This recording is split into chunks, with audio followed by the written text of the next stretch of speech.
Assalamualaikum warahmatullahi wabarakatuh. Perkenalkan, nama saya Aulia Ramadhani dengan NIM A1212510-015. Saya dari program studi pendidikan bahasa Inggris akan membawakan hasil resume yang saya buat mengenai Pancasila sebagai etika politik.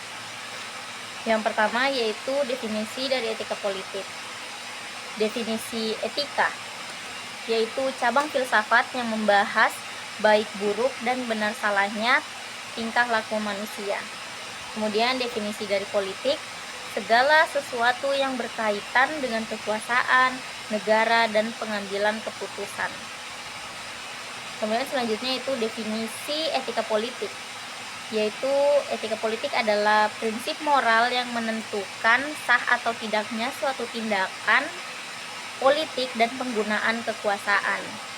Sebuah kebijakan mungkin legal, sesuai hukum, tetapi belum tentu etis atau sesuai nilai moral. Selanjutnya yaitu Pancasila sebagai sistem etika. Pancasila adalah sumber dari segala sumber hukum dan moral di Indonesia. Artinya semua peraturan dan nilai-nilai di Indonesia harus berdasarkan dan sesuai dengan nilai-nilai Pancasila.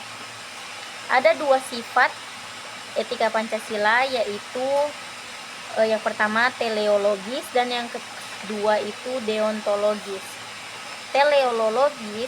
Teleologis adalah merupakan mengarahkan pada tujuan kesejahteraan bersama. Maksudnya politik tidak boleh hanya mengejar kekuasaan semata, melainkan harus memiliki hasil akhir berupa kebahagiaan rakyat. Kemudian sifat deontologis yaitu berdasarkan kewajiban moral yang mutlak seperti kewajiban menjalankan sila-sila Pancasila.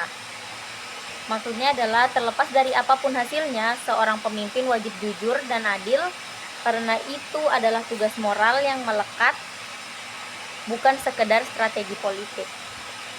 Kemudian selanjutnya yaitu dimensi etika politik dalam sila-sila Pancasila. Yang pertama itu untuk sila pertama dan kedua, legitimasi moral. Untuk sila pertama yaitu kekuasaan harus dipertanggungjawabkan tidak hanya kepada rakyat tetapi juga kepada Tuhan. Sila ini mencegah sifat diktator atau sewenang-wenangan karena pemimpin sadar ada otoritas yang lebih tinggi dari manusia. Kemudian untuk sila kedua yaitu kebijakan politik wajib menghormati HAM dan martabat individu. Pembangunan ekonomi atau politik tidak boleh mengorbankan hak dasar manusia. Manusia juga harus dipandang sebagai subjek, bukan sekedar objek kebijakan. Kemudian selanjutnya yaitu untuk sila ketiga, landasan sosial politik. Persatuan Indonesia, etika harus mengarah pada integrasi nasional.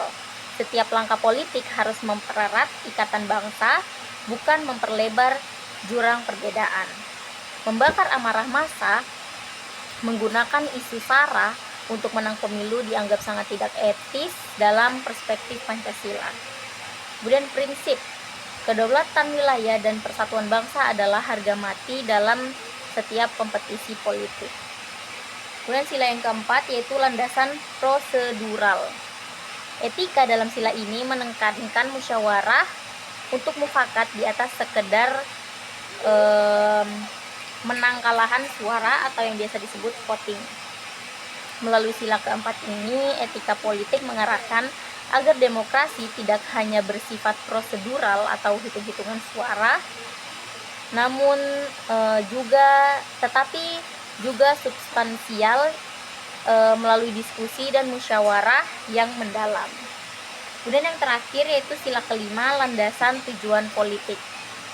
Tujuan akhir dari seluruh proses politik adalah kebahagiaan, kesejahteraan rakyat secara merata.